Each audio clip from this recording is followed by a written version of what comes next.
What's going on YouTube? In today's commentary, I'm going to bring news about Bethesda games, but first I'm going to make a note about the gameplay you're seeing. I'm touring Skyrim with the Tropical mod installed and an ENB preset, which makes the graphics look phenomenal.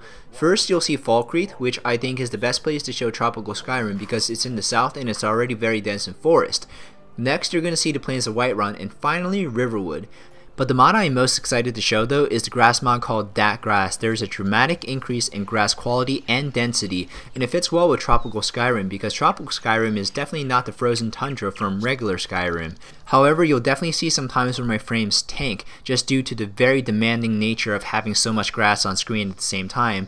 But I'll talk about the technical aspects of mods and getting Skyrim to look its best later. Now I'm going to move on to the main topic of this commentary. The Skyrim development team is moving on to other projects, and they've announced that there will be no more DLC for Skyrim. As Skyrim is coming to a close, first I want to thank the development team for giving us one of the best games of this generation. Not only is Skyrim one of the best games of this generation, it will surely be a staple in lists of the best all-time games. I put in hundreds of hours with different characters and I'm still discovering new things every day. As for DLC, I wish they were more transparent with there not being any more DLC after the PC and the PS3 release of Dragonborn. In one of my older commentaries, which by the way was the most unfocused and incoherent commentaries I've ever made, I talked about a possible leaked new DLC called Redguard. It made sense for more DLC because the Fallouts had 5 each. But nevertheless, it is what it is. I very much enjoyed each of the Skyrim DLCs.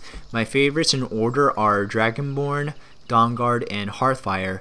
They each contribute to the game in positive ways, and they have great value relative to cost. But there never was a Skyrim DLC comparable in size to the Shivering Isles expansion of the Elder Scrolls 4 Oblivion. I'm going to draw your attention over to the gameplay real quick. I changed all of Skyrim's horses into zebras to fit in better with the tropical theme. This mod will be linked in the description, and if you look in the top left hand corner, I have fraps on as a frames per second counter overlay, and you'll see just how many frames I'm losing due to how much grass is on screen at the same time. Now, the Elder Scrolls 4 Oblivion Shivering Isles expansion is one of the best DLCs of all time. Others that are really good are the Red Dead Redemption Undead Nightmare Zombies pack, which is playable as its own game, the Grand Theft Auto 4 episodes from Liberty City, which gave you the Ballad of Gay Tony and The Lost and the Damned, and more recently Mass Effect 3 Citadel is fantastic. I personally did not play the Fallout expansions, and if I'm missing some expansions that should be considered on some of the best all-time lists, remind me of them, but the development team for Skyrim will still patch the game as needed. Coming up here, you're going to see another example of me losing epic amounts of frames. Until the Elder Scrolls 6 comes out, we still have literally infinite replay value due to being able to mod it.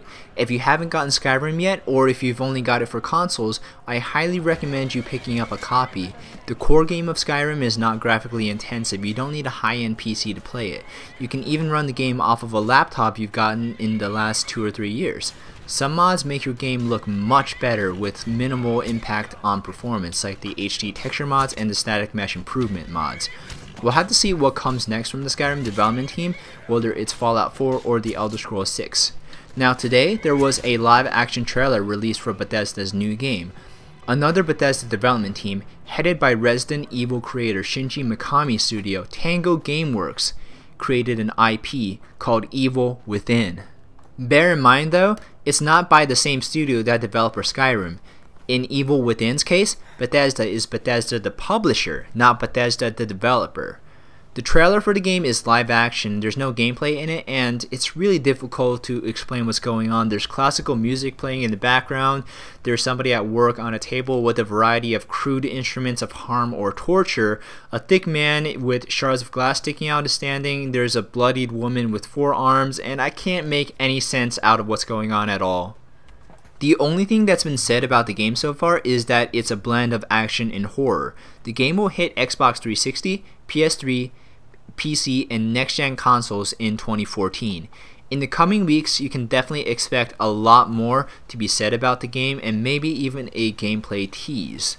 The last Bethesda published game I played that wasn't Skyrim was Dishonored, and it was one of my favorites of 2012. So after this discussion on gaming news, I'm going to talk about the mods you're seeing on screen, Everything I'm talking about in this video will be linked in the description. Obviously, the main mod is Tropical Skyrim, which is used in conjunction with the Sharpshooter's ENB preset. The ENB settings make Skyrim look like next-gen PC graphics, but they are very system demanding. Skyrim does get bottlenecked at times by the CPU because it is a very cache memory intensive game. That's why the PS3 has so many problems with it.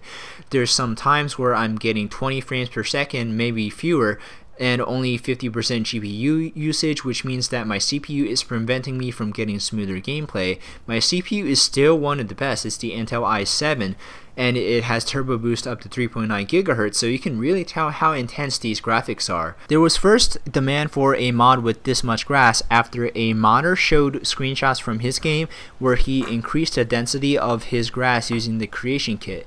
You can visit his website, it's in the description of this video, but be warned, every click you make leads to an ad. It's really annoying. He takes good screenshots, and an IGN editor posted them on the front page of IGN, so his beautiful grass was very much in demand.